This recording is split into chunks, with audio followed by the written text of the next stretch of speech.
Нұрсат Ғазиз Орал қаласындағы жоғары инженерлік технологиялық колледжінің студенті. Қазақстан Республикасы колледждерінің топ 100 студенті республикалық жобасының жеңімпазы. Ол қазіргі таңда ветеринар мамандығы бойынша білім алып жатыр. Мен 2008 жылы Казталовка ауданы Талдапан ауылында дүниеге келдім.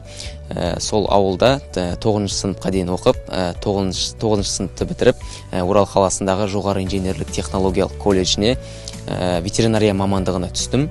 Қазіргі таңда сол колледжде 3-ші курс студентімін. Нұрсат Ғазиз мал шаруашылығына, ауыл өміріне бала кезден қанық болып өсті. Атасының жанында жүріп, 4 түліктің бабын табуды ғана емес, емін табуды да үйренді. Қазір Нұрсат атасының жолын қуып, мал шаруашылығы саласында білім алып жатыр. Менің атам қожалықта мал дәрігері болған. Мен ветеринария мамандығын бала кезден атамның қасында өскесін, бала арманым болғасын, сол ветеринария мамандығын өзім сүйіп таңдаған мамандығым болатын. Көптеген осы ветеринария мамандығымен көптеген жобалар іске асырып жатырмыз. Ол ветагро жобасы менің үлкен жобам болып табылады. Ол ветагро жобасы платформа, яғни қазіргі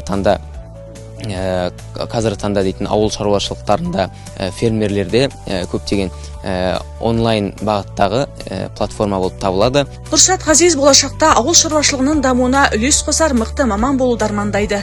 Нұрсат Жұмекенұлы білімге құштар, жануарлар әлеміне мейіріммен қарайтын талантты студенттердің бірі. Ол ата жолын қуған бала, алда елдің дамуына үлес қосар мықты маман болып қалыптасу жолында жұмыстанып келеді. Ғазиз Нұрсат қазіргі таңда ветеринария мамандығы бойынша 3-ші курста білім алуда.